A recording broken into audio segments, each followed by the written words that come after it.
Hi, my name is Emeka Morrow and welcome to Growth is Personal. Each week, I share insights and strategies that will equip you to accelerate your personal and professional growth and bring you conversations that will empower you to thrive in life, career, and business.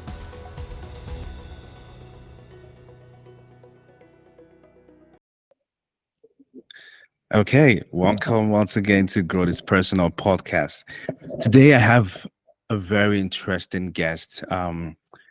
He is someone who I have, when I came across his profile, I was very curious. There's a lot of things, he's doing, being a basketball player and then going into the field of thought leadership and personal development. And I have a lot of questions. So I'm gonna be drilling you, Dre, with questions because I think you're doing something really amazing. So my guest today is Dre Baldwin, and I'm gonna give Dre an opportunity to talk to us about himself, his journey, and all. So if you're watching this on YouTube, if you're watching this podcast on YouTube, please subscribe. Hit the subscribe button so that you get notified whenever we go live or when we have our podcast episode uploaded. And if you're listening on Apple or Spotify, please be sure to as well subscribe and follow the podcast, but also share your thoughts and feedback. Do you also know that in Spotify you can also share your voice notes? Just check the link on our Spotify channel and you can leave a voice note of your thoughts, your feedback, and that would be something that we'll be glad to receive. All right, so let's get started. Dre, I'm excited to have this conversation with you today. So talk to us about who is Dre Baldwin for our listeners, our viewers who haven't, met you before. Who is Dre Baldwin? Sure. Well, Dre Baldwin comes from the city of Philadelphia, Pennsylvania, now based in Miami, Florida. Background in sports, and I'll give you the 2-minute version. Background in sports. I always played sports growing up, a little bit of American football, some baseball. Didn't really get deep into those, but got into basketball around age 14, which is pretty late if you're trying to, go somewhere in the sport. Right. Like to play in college or let alone play pro. But I was 14 when I started, didn't play high school much. I only played 1 year high school ball. That was my last year and didn't really play the year that I was on the team. I walked on to play college ball. So I went to college, but I was not I didn't go to college based on sports. I went to college just as a student, walked on to play on the basketball team. And I played at the Division III level, which is the third tier of sports, which doesn't really produce pro players. But when I got out of school, I did play in college on the basketball team. When I got out of school, nobody was hunting me down to play sports because I played again at the third tier. And it's not like I had, set the world on fire playing at the D3 level. So my first year out of college and making my first jobs were at Foot Locker. I was selling sneakers. Then I worked at a gym called Bally Total Fitness, just selling gym memberships. So I was just doing regular stuff. Then after a year after graduation from college, I went to this event called an exposure camp. I basically played my way into the pros, and that's how I got into playing overseas. And in exposure camp, you had to pay money to go. So I had to invest money for an opportunity just to get seen for a chance to play pro. I was able to play well at that event. That's how I got started playing pro. This is in 2005 to give everybody a framework here. And then I start putting videos on this brand new website called YouTube. And that's really how people started to get to know me on the internet. So most of the people who knew me from basketball, and I still have a lot of people who know me from that world, they didn't know me because I was playing pro ball internationally because I played most of my career overseas, but because they were watching me on YouTube. And everybody watches YouTube. Most people don't watch pro basketball in Europe, especially in the United States or even North America, period. So that's how I kind of had two careers going at the same time. So after a few years, players, they started asking me questions about my mindset because I would talk about just the way I would explain my background, where I came from and how I did the things that I did. People found it intriguing. So they just wanted to know what's the mindset behind somebody who did what you did. You only barely played in high school. You walked on to play in college at a level that doesn't produce pros. Why'd you keep trying? So when I started talking about things like discipline and confidence and mental toughness and taking initiative, those things intrigued athletes. So I started making these videos called the Weekly Motivation, and those became the foundation for what I do now. And I'm sure I'm leaving a lot of gaps here, but I'm sure we'll fill a lot of this in. And that kind of led players to saying to me, Dre, the stuff you're talking about, this stuff applies, to anybody, even if they don't play sports. And then people who didn't play sports started watching my videos on YouTube, the mindset videos, not the basketball, but the mindset stuff. So I would do that once a week. And I did that weekly motivation every week for 400 Mondays in a row. Did it every Monday. So 400 Mondays in a row. That became the foundation of everything that I do now. And that's how I started to know, Emeka, that when I get done playing ball, I could just talk to people who don't play sports just about this stuff, just the mindset stuff. Because I saw how big of a market it was. I saw the way people were responding to it. And this was around 2010. I kept playing ball till 2015. But when I stopped playing, I already knew what I was going to be doing, because by that point, I was already making the weekly motivation videos. I'd already started writing books. I was already creating courses and programs. And I already had an audience of people who were not athletes. Right. So I knew that if I stopped playing sports and I stopped, talking to basketball players, I still had people who were listening to me, and it didn't matter that I didn't play sports because they didn't care about the sport anyway. So I always knew that when I transitioned out of sports, when you're not out there playing every day, you're not the same, though the people who play aren't paying attention to you because you're not playing anymore. So when you get done playing sports, you have to figure out, how else can you bring value, because the next wave of players, they don't know you because you're not out there playing. So I knew that's what I would be doing next, was moving into, working with non-athletes. And then when I noticed that most of the people who were coming my way were, they were more entrepreneurial, and, entrepreneurs, they need mindset the same way athletes do. So that's what I've been doing since 2015. And that's pretty much how we got here. So I think that's a little bit more than 2 minutes, but that's a background.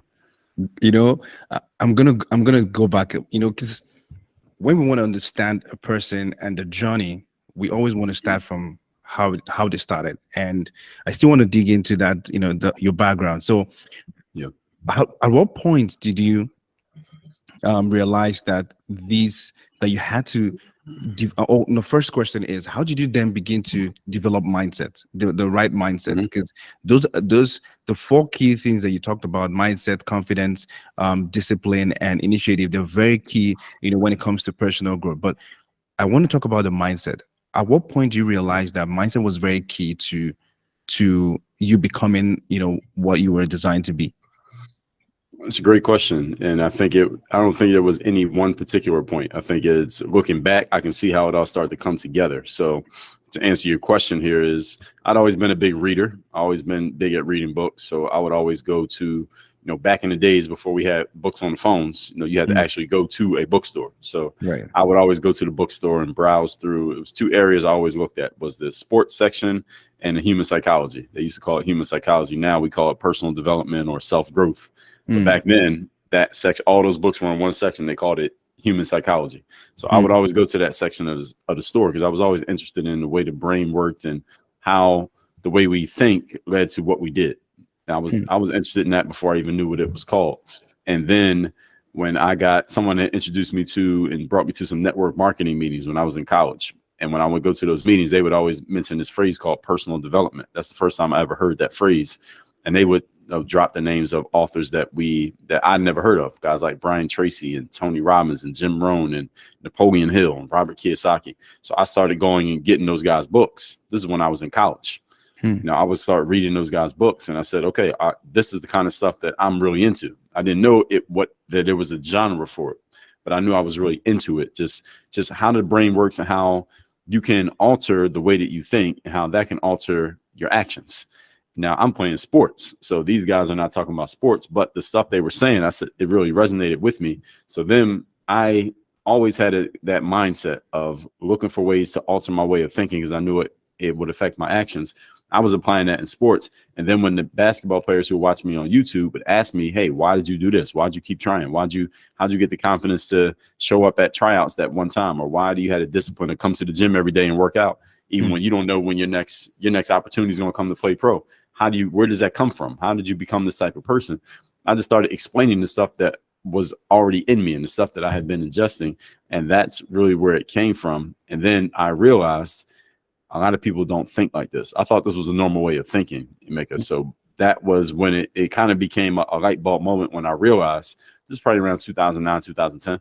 I realized that most people don't think like this, because when I started explaining it to people, they were responding in a way as if this was new information to them. I thought this was normal.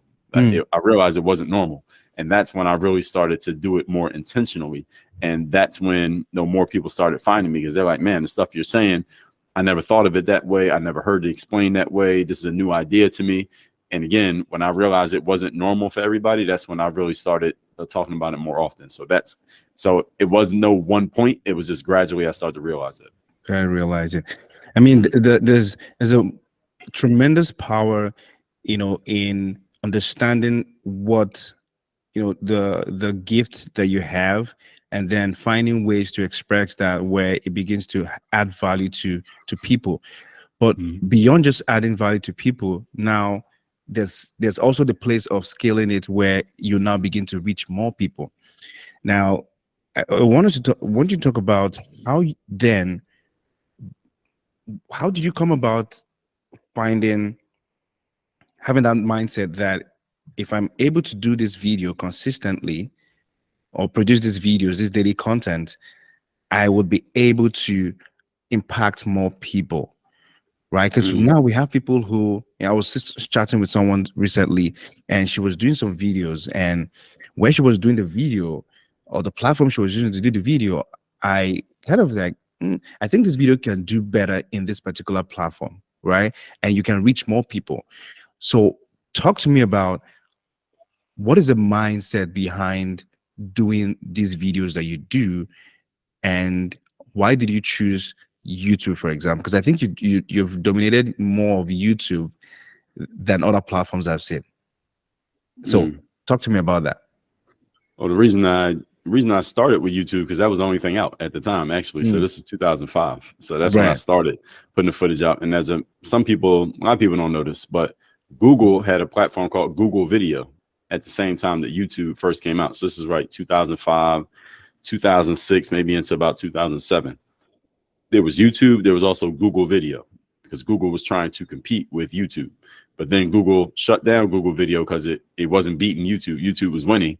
And then Google went and bought YouTube because they couldn't beat them. They bought them. And Mm, that's when they kind of put the lighter fluid on it. And that's when now you can make money from posting videos on YouTube, because Google monetized the platform after they purchased it. Because YouTube was not making any money. They were losing money. So that's the reason I started on YouTube, because there wasn't anything else at that time. You could only be on Facebook if you had a student university account. And at this time, I'm right. already graduated from college, so I couldn't get on Facebook. Facebook didn't open up till about 2007, 2008. Right. And then you had Instagram didn't come till about 2010. Twitter was around 2008, and there was no video on Twitter. Twitter was just no text talking, and it was only 140 characters. So there literally was only one place you could put video up for free, was YouTube. So I didn't really choose a platform. I just got on the only platform that there was. Mm. Okay. Now, when you started putting video out, I'll still get to the meat of our conversation, but I want to just set some context here because I think it's very important. How you've been consistent over the years to keep. I still saw a video of I think 2 days ago or 3 days ago. I'm like, he's still producing videos. So what is the why why what is the mindset behind putting out content? Right? Some people it's for marketing, some people it's that they want to Right. reach more people and make impact. For you, what is it? Well, for me, the first thing was I just had ideas and things that I want to share with the world. And when I saw the internet, I knew it was for me. I said, Hmm. this is a way I could take my ideas and thoughts and I can put it out. So this is probably 2000, this is probably 20 years ago. So I'm in college at this point. And when I saw the internet and I saw what people were doing, I saw that you can get a website, or you can get a platform. Or then when social media came out, because this is around the time when I think the first social network I knew about was you had like AOL Instant Messenger way back in the day. Yeah. People who remember that, the OGs. Then you had like MySpace, and you had blackplanet.com, those kind of Mm. sites. Hmm. And on these sites, you could say anything you want, you can write anything you want, and you can publish it, and other people can see it. People who never even heard of you can see what you have to say. And I said, this is a beautiful idea. It's a wonderful idea, because someone who has ideas and thoughts, now they don't have to go through a gatekeeper or be approved of by, they can share their ideas with the world. So when I saw that concept, I said, this is exactly what I want. I want something like this. Now, this is before we had what we now call social media. Right. Now, blogging was just becoming a thing, and there were people writing on the internet, but you still had to kind of go through somebody. You needed some technical knowledge. But probably by around 2005, right around the time I got out of college, then you could start your own blog, and it was free, and it was easy, and it was user friendly. You didn't have to have any technical knowledge. I was blogging first. That was the first thing I was doing, was actually blogging in Mecca. But the blog never took off. YouTube took off because of the basketball stuff. So I always, to answer your question here, I'm giving you a lot of context, long answer to a short question.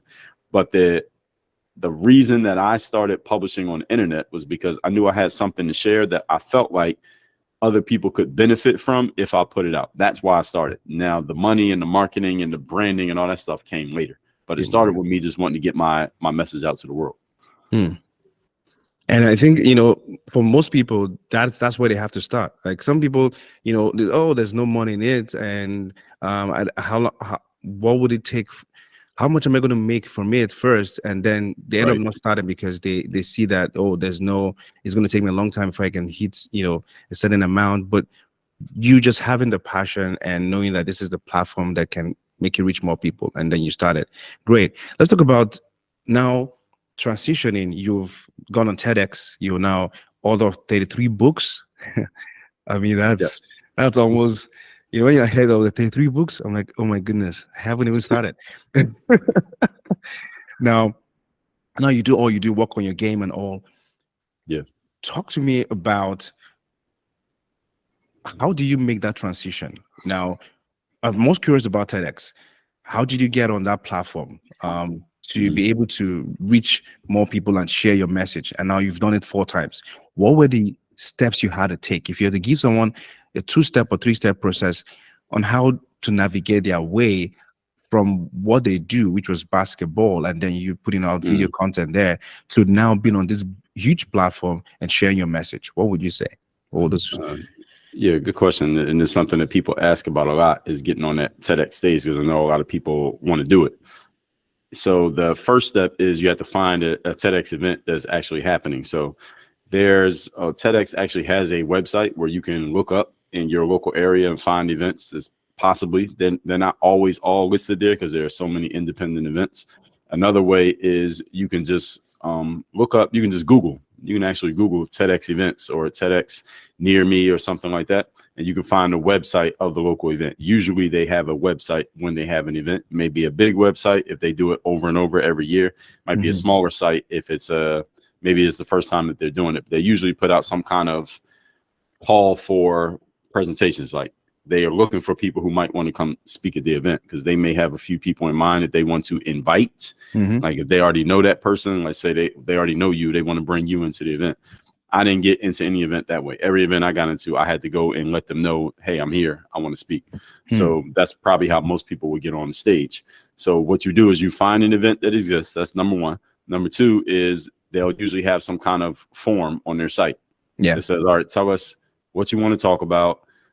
Give us an idea of what the talk is. Why are you qualified to talk about it? And nowadays, usually they'll ask for some kind of give us a link to a video of you talking, just so we can get a feel for your style, your energy, how you talk. So whether you have a talk you've done in the past, or if you just want to go record a little selfie video, just so we can get a feel for your style. And then that's the application. And it's usually just one page, just a simple 1-page thing. So what's the big idea? Why are you going to talk about it? Give us an overview of what you want to say, and then give us a link to a video. And it may be a few other questions, but that's pretty much it. But every talk that I did, that's what I had to do. And that's how I got on those stages. And with a disclaimer that I have applied for more TED Talks than I've done. So I've done 4, but there are times where I applied for a talk and they did not choose me. So I want people to understand that just because you apply does not mean you're going to get on the stage. So I like that. I got chosen. Yeah, I like that you mentioned that, give that context, because sometimes people would think, oh, he's just got in TEDx, but I'm happy that you mentioned that you had to do more. So maybe out of 20 applications, only 4 went in, right? That's right. But now that 4 that went in has now given you the opportunity to to get other platforms. And that's one of the things we talk about here on the podcast, that sometimes the effort that you make, the things that you do now, you might not see the reward, right? Because everyone wants quick wins. I want to just do something right now and get the result. But sometimes you have to put in more work, submit more applications before you get that one application that accepts you in. Now, how did you come about your first topic? I'm curious about that. How did you craft your first topic and present it to them to get on that stage? The first TED Talk that I did? Yes. Yeah, so the first one was called The Third Day, and I ended up writing a book about that concept. That was something that I had talked about came from basketball. So actually, I'm trying to think all the talks that I did. Yeah, all of them actually were rooted in somehow in my careers, whether in basketball or transitioning into business. So my first talk was in 2015, and it was called The Third Day. And the reason that came about was because the year before, 2014, I'd always been my basketball videos that I put on YouTube. Most of the players who have been watching me at Mecca, they knew that I always worked out in the same gym, and a lot of my videos were in the same gym in Miami. It's not too far, about 5 minutes away from where I'm at right now. I always made my videos in that gym, and the gym would always be empty besides me. It would just be me in the gym by myself working out. Because, you know, when you're playing, you're in a basketball gym, if there's a bunch of people, you hear a bunch of basketballs bouncing, right? But if you watch my videos, you only hear one person. It's just me. And the gym, rest of the gym is empty. So these players would look at me in my videos and they would say, man, Dre, how do you always have an empty gym by yourself? Because a lot of players, that's like the bane of their existence. They try to go work out, but every court they go to is like all these players, so they can't get the court to themselves. So you don't have a chance to practice the way they want to practice because there's too many people on the court. So they always wondered how I had the court. So they said, well, Dre, do you own the gym? Do you pay to rent out the gym so nobody else can use it? Do you just get to the gym really early, or do you go to the gym really late when nobody else is there? How do you always have the gym to yourself? So I explained to them this concept, which was on the first day of anything, when you give access to somebody to anything, you give access to people to anything. First day, everybody shows up. They're all excited. They're early. They're doing all the hard work and all that stuff. Second day, you still got a bunch of people showing up. They're doing the work, but maybe a little bit less enthusiastically. And then usually by about the third day, that fast, a bunch of people stop showing up. People get there later. People they don't come at all. People are not as enthusiastic. And the metaphor is, I want people to understand that the longer you can keep showing up to anything, everybody else stops showing up. And if you can just have the discipline to show up consistently, eventually you're going to be the only one who shows up. And I called that concept the third day. And I explained that to the basketball players. The reason why my gym is always empty is no, I don't rent out the gym. Anybody can come to the gym if they want to. This gym is not some exclusive place that you had to be a VIP to get into. The gym is like $10 a month, US, right. $10 a month. It's owned by the city of Miami. So this is not like Equinox where it's $200. Right. $10. So anybody can afford to come to this gym. And everybody knows where this gym is. This is not some secret place. Everybody knows the gym. People who live in Miami all know this facility. The thing is, I would just go there more often than everybody else would. So eventually, nobody else would be at the gym. So that's why the gym was most of the time empty. And that was the concept of the third day. And that's where it came from. So that's what that first talk was about. Like, can you just show up more often than everybody else? And that's a concept that I've been talking about. I've been enacting it for years. That was the first time I articulated it, was in 2014. I did a TED Talk about it in 2015. And I didn't write a book about it until several years later, but that's one of my books called The Third Day. It's actually one of my most popular principles. Whenever I give keynotes and speeches, I talk about the third day, and it's usually the one thing that people remember the most is that concept. There's so many things going through my head right now because, excuse me, number one, you mentioned the fact that the more you do something, number one, you get better at it. Number two, you begin to find out that those who probably might be a competition begin to go away. So sometimes we get bothered about, there are many people doing something. Oftentimes, you just get started, and at the end of the day, the ones who are consistent will be the ones that will remain, right? And sometimes you see that your competition can keep up, right? Exactly. And number three, that I got from what you just said, is the fact that oftentimes we always think that to do stuff, we have to get some, like for example, you had a gym that was just $10, and there are probably people who are there who would have passed that same gym, and they're bothered about the fact that they don't have a free space, but they're not curious enough to go make that inquiries and ask and take advantage of stuff, right? So that to me is a very important principle, that sometimes what you're looking for, the things that you're trying to accomplish, is just around you there, but you are probably looking for something grandiose, like, it has to be in this space. But now I saw one of your videos. It's probably in that gym. It has about 1 million views, right? And this is probably like 10 years ago, right? But more than 10 years. More than 10 years ago, right? Yeah. So, wow. Okay. Now let's talk about the tools. You've mentioned the tools already. That you always talk about, discipline. What's the other one again? Confidence, mental toughness, and personal initiative. And personal initiative. Now, how do you use these tools to overcome challenges along the Mhm. way? How has these tools helped you to overcome challenges as an entrepreneur, as a Uh, speaker? Great question. So they work together. They work in a process. So, and in that order. So the discipline is the showing up every day. That's the doing the work. So that framework that we use there is the third day, as I just explained to you, took even further, is as long as you can continue to show up consistently and do the work. And as long as you have some semblance of an idea, you have a strategy or a game plan that you know works, you keep showing up and applying it, eventually your competition goes away, because most people just aren't disciplined. People just don't have discipline. They Mm, don't have, and in the professional world, some people may call it professionalism. It's mm, just showing up and doing your job even when you don't feel like going to work. right. Can you show up and do your job anyway? Because in the sports world, you have to do that. In the business world, if you somebody who does a lot of speaking gigs, there are times you don't feel like going on the stage, but you have to show up and do your job. If you're an entrepreneur, there are times you don't feel like doing your work, but you have to. If you have a podcast, I'm sure there are times you don't feel like recording, Mhm. but it's on the calendar. You got to go and do what you're supposed to do. So that's the discipline, showing up every day, do the work. The second piece is the confidence. And most people don't go looking for discipline, right? You don't get people calling you saying, hey, how can I be more disciplined? Most of the time, people want to be more confident. They want more confidence, more self-esteem. They want to feel better about themselves and, just show up with more a higher self-image, a healthier self-image. The thing is, discipline creates confidence. Mm, Because if you think about the most confident people usually they're very disciplined, at least at the thing in which they have confidence. They're confident because they're disciplined, because they do the work, because they show up every day, because they know they have paid their dues. mm, They have a right to be confident. Confidence is earned, right? Now, you can mm, fake confidence. The thing is, but you can't fake it for long. But real confidence is earned because you've done the work. And the right. framework that we use for that is called the super you. And the Mm, super you is you being yourself, but it's you at your highest possible level of confidence. So mm, discipline leads to confidence. And now that you have the discipline and the confidence, you're out there doing your thing.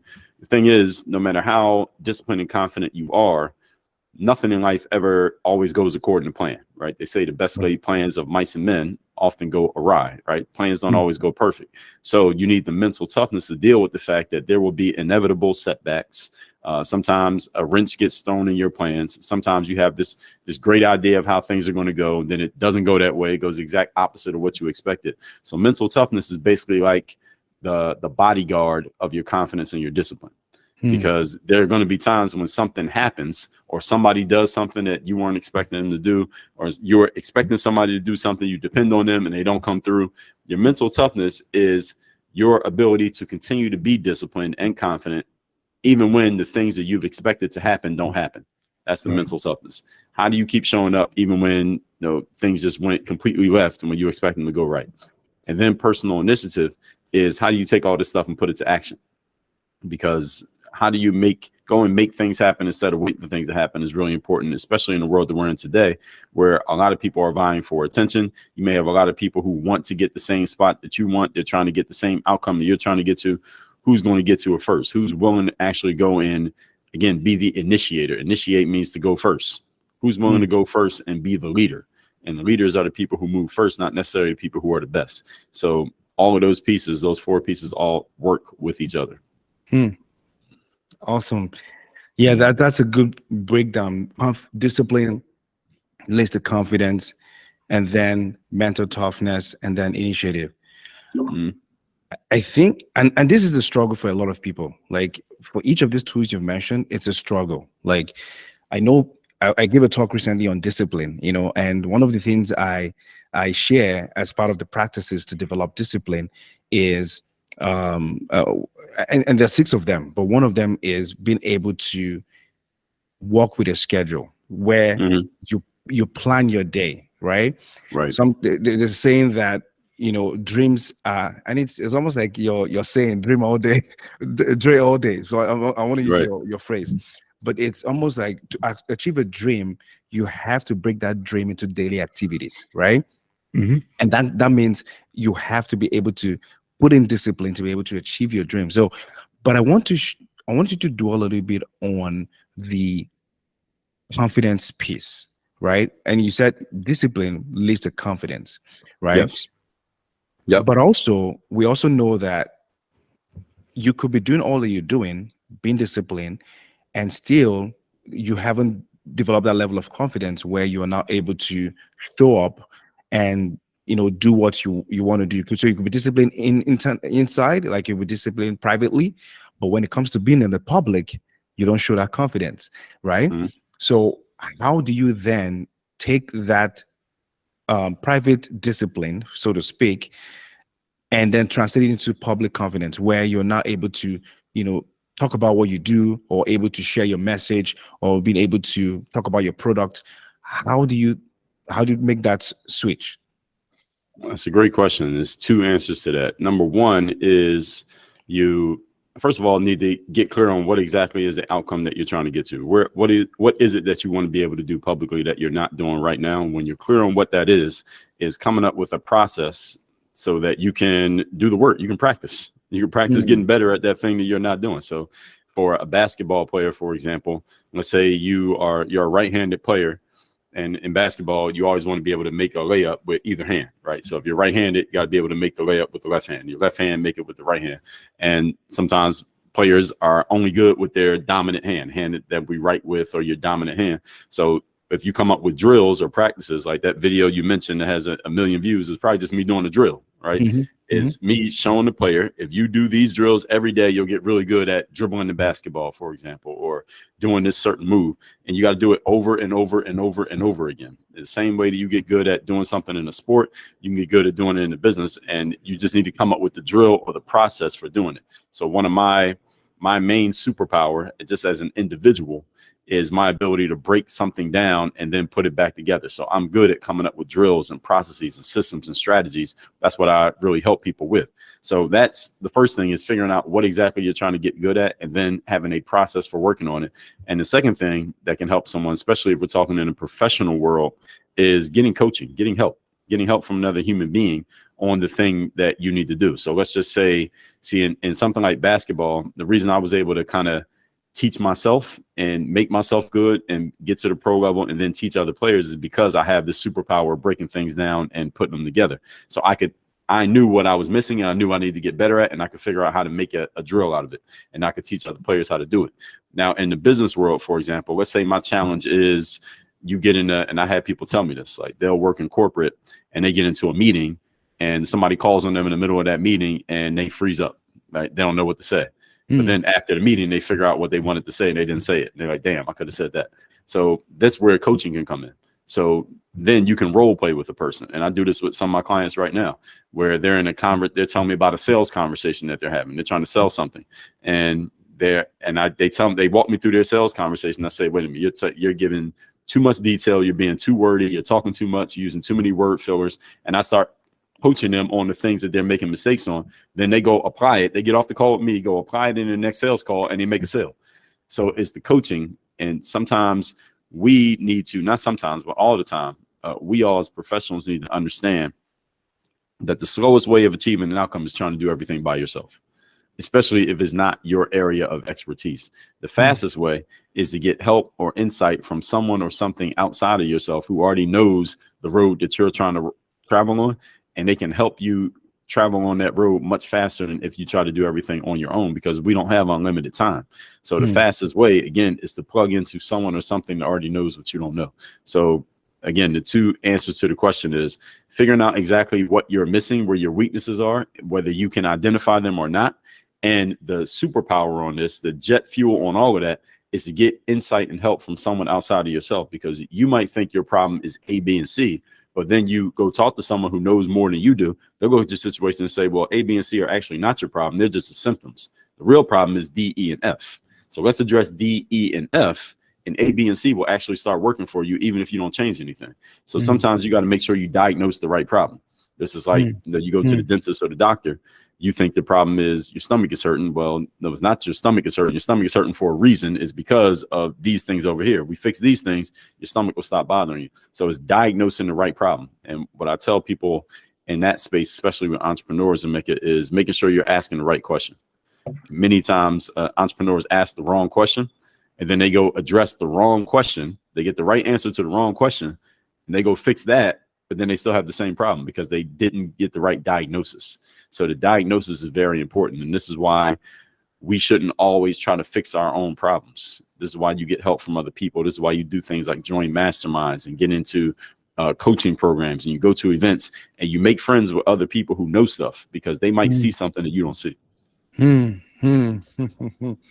You just share something that's very key, and it talks about this idea of getting help. And I was in a place recently, and we were talking about networking, and some kind of insight just dropped on my head. And one of the things I talked about, when it comes to building a network, is that a network is also not just. There are two ways. Number one is that your network should be not just a support system for you, but also a safety net. And I'll talk about that in some other talk. But you mentioned something that was very key there, where people shouldn't go this road alone, right? You need help. And oftentimes there are people that are out there that can support you, but also help you avoid the mistakes that they make, right? And that's the safety piece there. So, and that's very key, because now for those who, okay, I need help, but I can't afford help, right? Like maybe I can't get into a coaching program. How did you, as an individual, was able to get help? Like, what are the other ways beyond one-on-one coaching with someone who has gone that road? How else did you navigate your way to get to where you are? Good question. And there are two answers to this. The first one is a mindset thing. And this is, let's say, for example, an entrepreneur. And let's say, or let me ask you, give me an example of what kind of help somebody needs where they say, I can't afford to get help. What do they need help with? Can't afford to get help. Well, I mean, number one is, you probably can afford to get a book by the person who would probably have coached you, right? Go get your book. And maybe you might get the insight and tools from that, and I think that's one way. Yeah. So what are they trying to get help with though? Like, what's the problem that they have? That's my question to you. So I can give you better context. So, the problem, so maybe the problem itself could just be that they, one of their problem is that they're not able to sell their product, for example. Okay.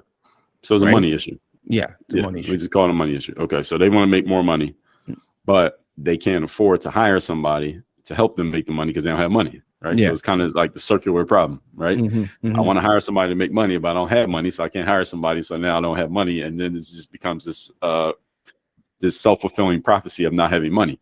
Right. So here's the first thing. Here's the mindset answer to that question, which is, if your challenge is you don't have the money to get help to make yourself money, then the reason becomes the reason. The excuse is the reason. I did a video on YouTube where I actually talked about this. I did a podcast episode on it as well. The excuse is the reason. See, if your problem is I'm not making enough money to hire somebody to help me learn how to make money, then that's the exact reason why you need to go find the money and do whatever you got to do. Call the person who's making the sale.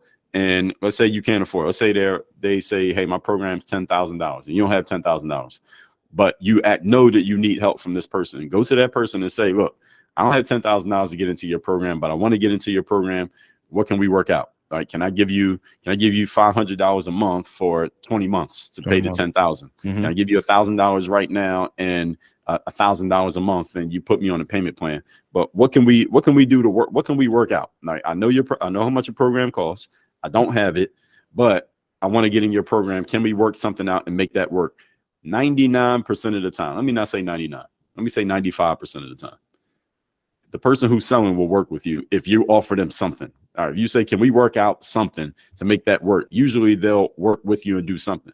In my experience, and Mika, you can tell me what your experience is. In my experience, when someone has that circular issue of I need to make money, but I can't afford to pay to learn how to make money, they never offer this. They never say, hey, look, I can't afford the total investment to get into your program. They never say, hey, what can we work out to make it work? Like, can we work something out? Can I give you this much right now and we work it out moving forward? Because it never even occurs to them that they can at least, can you make an effort to try to make this work? Usually I'm the one saying it to them. Look, let's see. Let me see what we can work out. Can you put down $1,000 right now, and let's see what we can work out moving forward, whatever the price point is that we're talking about. The challenge for many people is not the fact that they don't have money. That's a symptom. The fact that you don't have money is the symptom. The real issue is not the fact that you don't have money. The real issue is that your mindset says, well, I can't afford it, so I'm not even going to try. That's what got you into the position that you're in the first place. That I don't have the money, so I'm not even going to try. If you reach out to the person or the team or the organization or whatever and say, look, this is my situation, this is where I'm at, but this is what I want to do. What can we work out? Just asking that question. All right, this is one of those good questions. What can we work out? Anybody just take those words right there and just start applying that to your situations in life. Anything that you want to do that you haven't been able to do, go to whoever is in charge and just ask that question. What can we work out? It's 5 words. I guarantee you're going to start getting some traction and start getting some options, because they'll come to you and say, look, all right, look, here's some options. We could do this, this, or this. They never would have said that to you if you would have just said, well, hey, I ain't got the money. Sorry. All right, that's what most people do. They turn their brains off. They just say, well, I don't have it. I can't. I don't know. I don't know anybody. I haven't been able to do this. So they don't even give themselves an opportunity. The thing is, you got to give yourself chances to win. Right? In basketball, you got to give yourself, you can't score if you don't shoot the ball. Right? You miss 100% of the shots that you don't take, as they said. So I don't know if anyone's ever been to you ever been to one of those like the county fair or the amusement park where they have they got the basketball court there, and you get to pay $5 and you get 3 shots, and if you make one, you get the little stuffed animal. You know what I'm talking about? Yeah. Okay. So anytime I see one of those, like, I'm a basketball player, right? So anytime I walk around the fair, the guy who's working the stand, he sees me, he sees I'm all tall. He's like, oh, you like a basketball player, come play the game. And what I do every time, I always negotiate with the guy. All right. Because first of all, you know that the rim is not regular size rim, right? So even if you get it close, you got to it got to be perfect to go in, right? So I always say to him, all right, so he'll say something like, you get 3 shots for $5. I always negotiate with him. I'm like, all right, I'll give you $10 and give me, that should be 6 shots, right? I'll negotiate. I was like, give me 8 shots for $10. I always negotiate with them because they just want the money.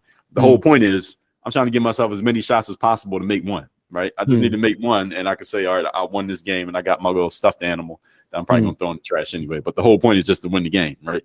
So it's giving yourself more shots. So that's the first thing, is a mindset thing. And this is 90% of the problem, is the mindset.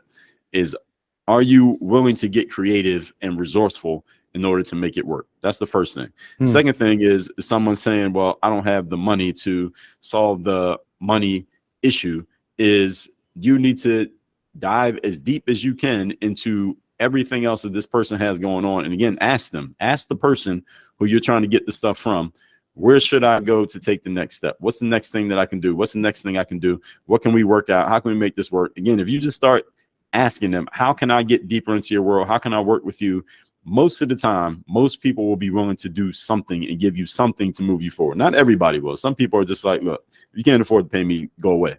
But a lot of times people will be willing to work with you on some level, and they'll have something that you can do to move yourself to that next step, even if they have a lower tier offer or something else, some kind of a consolation prize, so to speak, for lack of a better term. That's not the best term, but somewhere that you can at least get started. But the biggest challenge is not money. It's not money. Money is a byproduct. It's a symptom of people's mindsets. It's a byproduct of somebody's mindset. You change your mindset about what can we do? How can we make something work out? That's where the opportunity comes. Now, I will say, granted, this is usually the responsibility of the salesperson. It's not the responsibility of the customer, but the customers. Now, any of you who's ever a customer or a prospect for somebody and you can't afford it, whatever the price is, just start asking questions. How can we make this work? Is there something that we can work out? Can I give you this much and we work out a payment plan or something like that? Usually they'll work with you, because most salespeople want to collect some money, right? I mean, that's the responsibility of sales, collect something, right? Now, again, I will say this is mostly the responsibility of the salesperson. They should be thinking like this instead of you needing to say it to them. They should offer it to you before you say it. But that's my answer to the question. Yeah. And it's true. It's the salesperson, but as an individual who wants something as well, you want to be able to say, what do I have? And if you look at the, as a Christian, and there's a scripture where he says that what you have, he's always asking, and Jesus would just ask people, say, hey, what do you have in your hands? Right? Because if you look within, there's something you have, like you could do anything. You know, I remember back in the day, I couldn't afford to go to some conferences, but I know the person who organizes the conferences. This was, back in university. I'll just, hey, chat the person up and say, hey, can I come volunteer? I'll just carry your bags. I just Mhm. move around with you. And like, oh yeah, That's right. sure. That's right. I'll do PA for you for free for Right. I'll take or do pictures of you something. while you're on the stage. Yeah, Right. You so can use you it for social always media. have to know Right. that there's value that you can also add. You can That's always right. give value, and money access to value. So if you give value, money will come. Hmm. That's right. Great, great. So let's talk about your experience working with clients. What Mhm. are some of the common mindset blocks or limiting beliefs that have held them back, and how have you been able to help them achieve break those obstacles or those mindsets? I know you've talked about it, but let's go a All little right. bit deeper. And that's a great question. And the thing is, what people need to understand on a basic level is that 85% of our thoughts are not things that we consciously think. That 85% of our thinking is controlled by our subconscious mind, which means whatever has been given to us by repetition or emotionalization that we don't even consciously understand that we're thinking. So we think we make all our decisions consciously and rationally and logically, and that's not true. Only about 15% of our thoughts are conscious. So most of the time when people they feel like stuck or they're not getting the outcomes they want, it's because of the way that they've been conditioned to think, and it's been drummed into their subconscious because they've been thinking the same way over and over and over again. So they're consciously trying to fix it, but their conscious mind is no match for the subconscious. So they Mm, consciously want to change, but they are not able to do so because, again, 15% against 85%, who's going to win that battle? All right, mm, usually the 85%. mm, So the first thing is you got to get conscious about the unconscious. That's the biggest thing that I help a lot of people do, is realize what are some of the bad ideas that have been drilled into you, usually by mm, your parents, your friends, mm, your environment, your teachers, the people you've been hanging with all your life. They drilled a whole bunch of bad ideas into your brain. You don't realize that they've been drilled into your brain, and you're consciously trying to change them, but you can't because you're, again, fighting an uphill battle. So mm, that's the first thing I help people do, is get conscious about the unconscious so that we can start sweep the old stuff out and put the new stuff in. And then the second part is putting strategies in place, like an actual plan of action. How do we change things? Then it's a system. How do we do it over and over again? And then the accountability for execution. So making sure that I'm checking on them. What are you doing? Hey, are you waking up early like you said you wanted to? Are you staying away from drinking beer and eating pizza if you want to get in better shape? Are you sending those 10 emails a day like you're supposed to do for your marketing? Are you making sure are you running those ads and making sure that you're checking on their return on investment for the ads that you're running? A lot of times it's just people's mindsets need to be changed, and that they have a set way of thinking about the way certain things work when they are believing things that simply are not true. So a lot of mm, what I'm doing as a coach is helping people break false beliefs that they've held for the last 30 years, and also asking them better quality questions, taking the questions that they have, replacing them with better questions. And when you ask better questions, you get better answers, and better answers lead to better results. So that's the gist of what I do as a coach, is really just replacing beliefs and ideas that people have with better beliefs and better ideas. And that leads to different actions. awesome, awesome. Getting conscious of the unconscious, and that's so Mhm. powerful. But what kind of systems do you put in place to make that happen? How can someone become conscious of the unconscious? Do they have to write a unconscious thought down? What do you do? Not necessarily. They could if they wanted to, but really it's a mental exercise, because you have to start becoming aware of the things that you're habitually thinking. Because since 85% of our thoughts are habitual and unconscious, you got to get aware of the thoughts that are going through your brain. So when Right. you have this unconscious conditioned response to a certain stimulus, you have to check yourself and catch yourself in a moment. Why am I responding this way?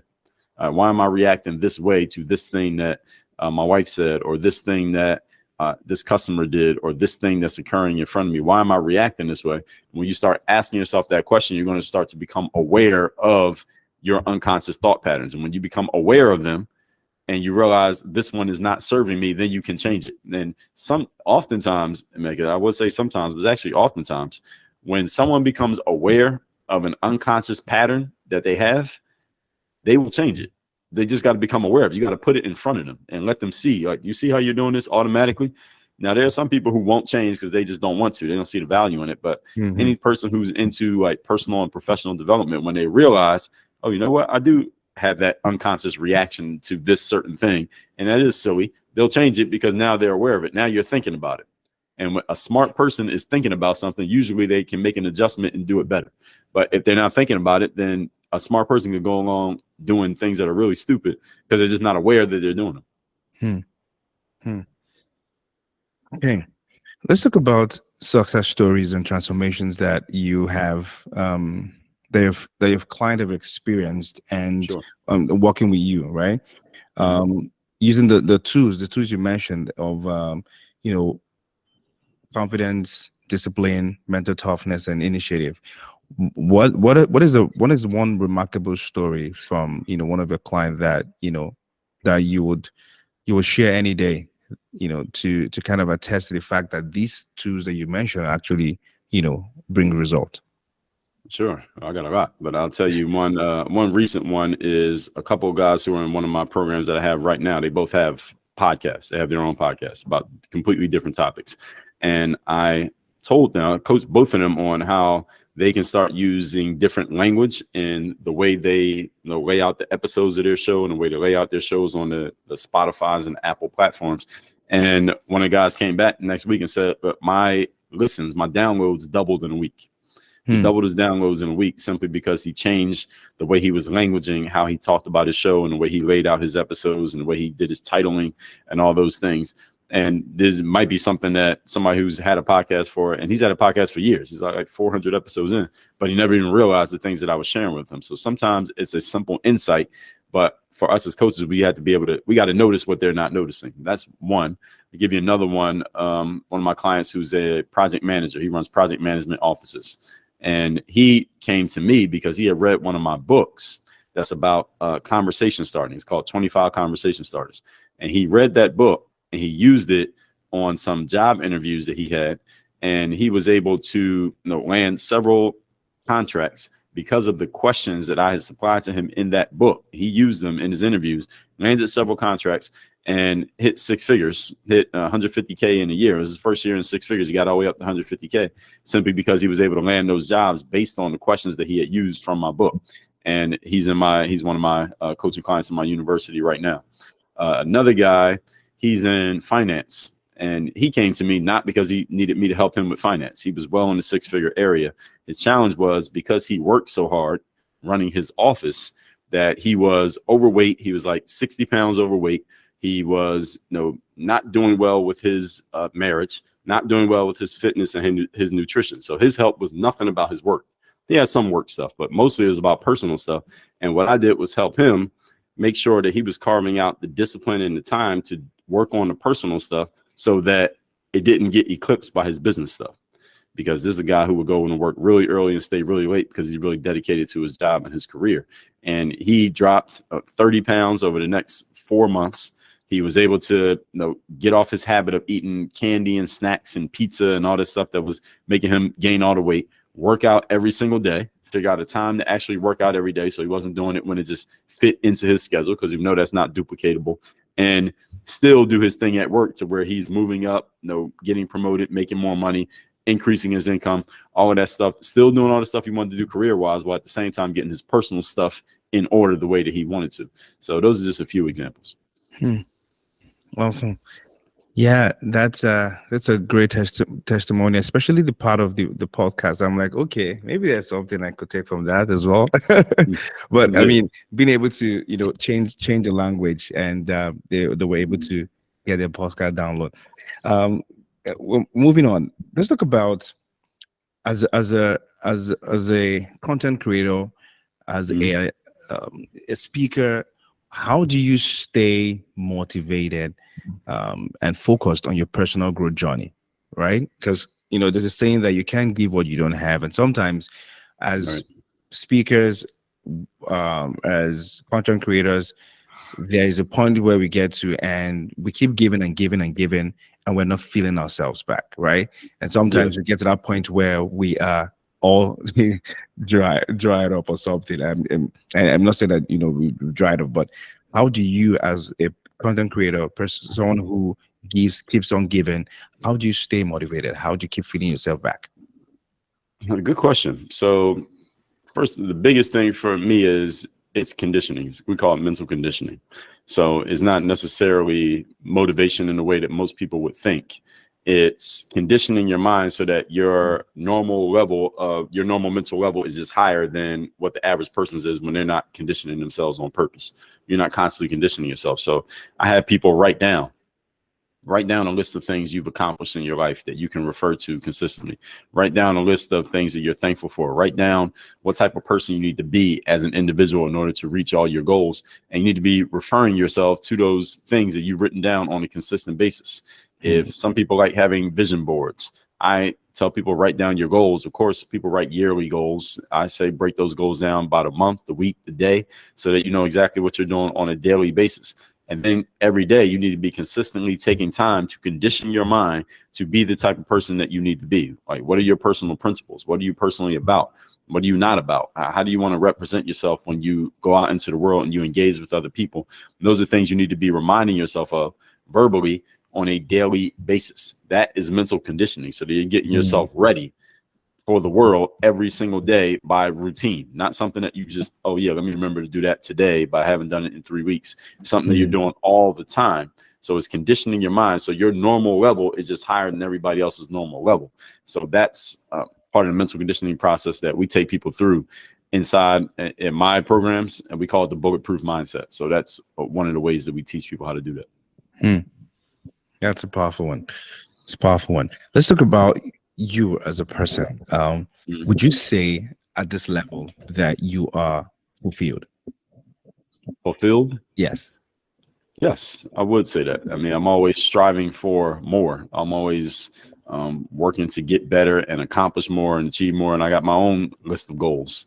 And at the same time, however, I can still say, looking at where I've come from and where I'm going, that I can measure progress. I can see that I'm making progress and I'm doing the things that I want to do. And I don't ever look at myself and say, like, hey, what am I doing? Or I'm not doing anything, or feel like there's an emptiness. So yes, there is fulfillment, while at the same time striving for more achievement. That's my wiring. Yeah. Okay. If you're to give an advice to someone who's just starting out on the personal growth journey, and who's also, struggling to make some progress in their life, in their career, in their business, what would be two important advice you'd like to share? 3 advice? Yeah, 3 advice.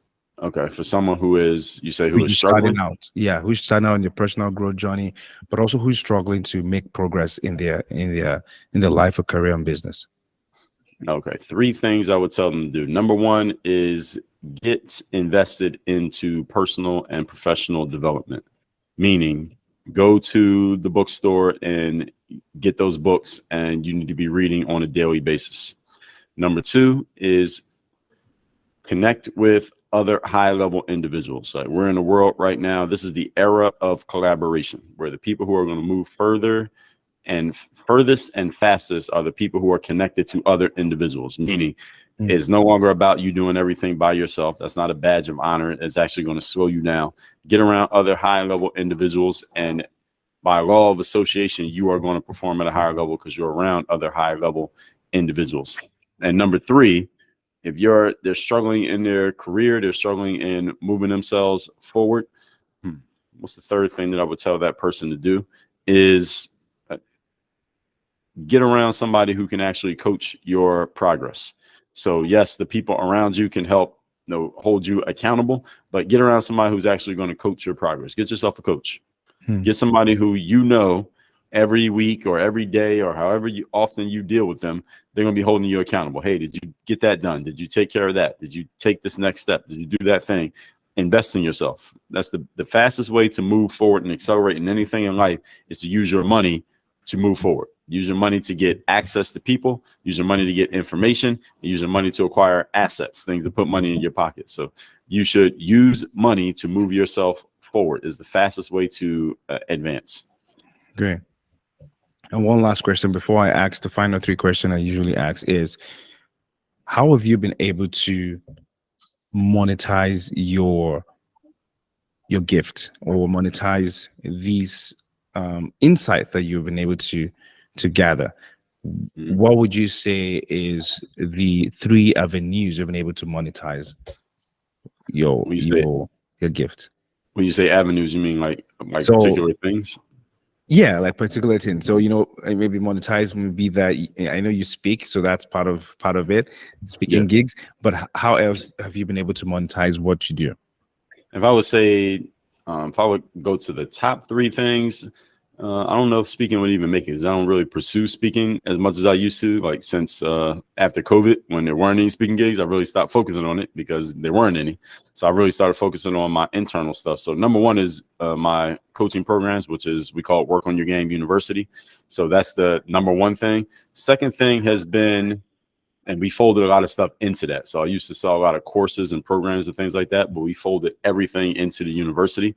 And I also used to do a lot of marketing for my books, because we would sell books in bundles and packages, because I have so many of them, and run ads for that. But I really stopped doing that and really just started focusing on the university as the main thing. So really the university has been the biggest thing. It could be all three, honestly. Right. But we'll say, if I had to just lay out three over the course of my career, I would say speaking has been one. I would say books, where it has to be in volume, because books don't cost that much. And then also programs, like training programs and courses. And that was even back to the basketball days, because that's how I first got started, was training programs for basketball players.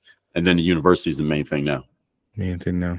Awesome. Yeah. So, all right. So before we wrap things up, I usually ask my guests final 3 questions. Now you can answer this question in one word, or you can expatiate on the word.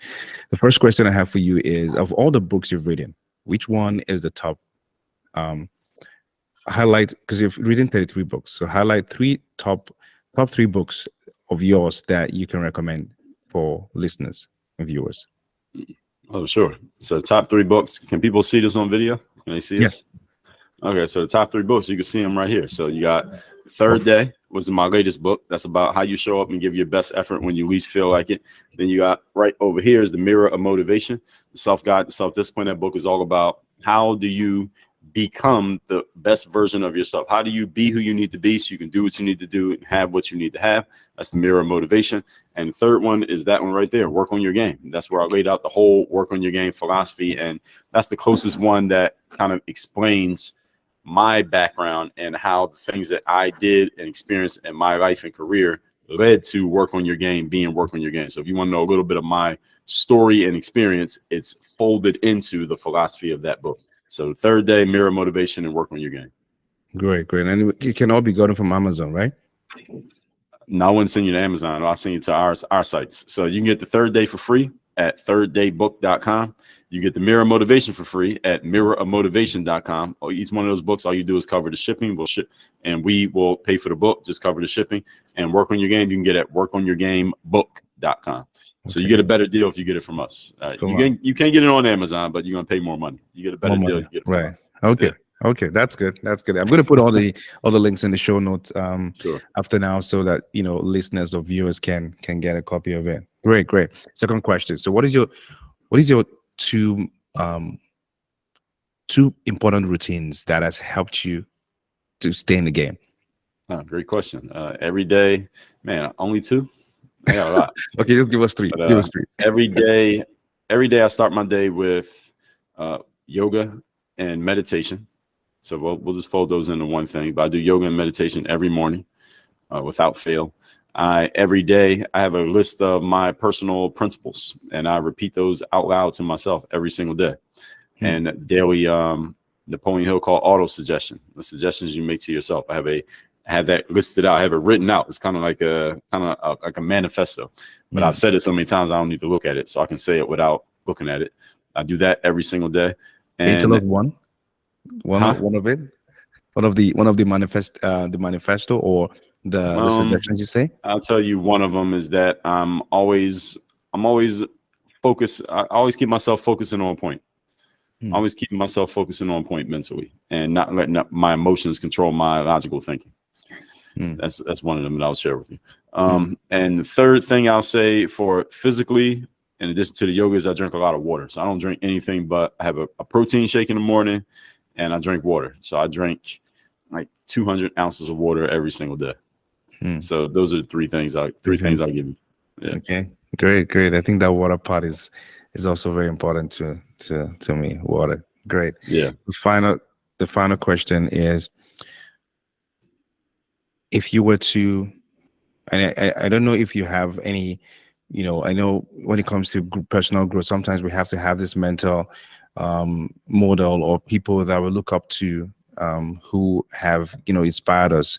If you're to mention one person that's inspired you, to where you are today, who would that person be? The mentioned person who's inspired me, man, I would probably look to, I would just look to the people whose books I read and materials I've consumed. So you can take the Zig Ziglar, Napoleon Hill, Jim Rohn, Tony Robbins, even those individuals, people whose books I read. Robert Greene, my favorite author. So I would say the authors of the books that I read, all those people. Awesome. Thank you so much, Dre. It's been it's so much to unpack in this conversation, and I'm so grateful that you took the time to be with me on the show today. Do you have any final words to listeners or those who are going to be watching on YouTube? Sure. And I appreciate you offering me your platform here in Mecca. And final words I give to everybody is that everybody has a game, no matter what you do. You run the business, you got a job, you go to school, you play a sport. Everybody has a game. So you want to keep sharpening your game, continue to work on your game so that you can give as much value as possible to the people who you serve. You want to be consistent at it. And of course, I mean, the reason we show up every day at work is to make money. So let's not be shy about it. As you continue to work on your game and increase your value, then you can increase the value that you get from others. Awesome. Yeah. Don't be afraid to work on your game. Don't be shy to work on your game. And right. don't be afraid to ask for the money. That's right. 100%. Well, it's been a pleasure having you on the show, Dre. I'm so grateful.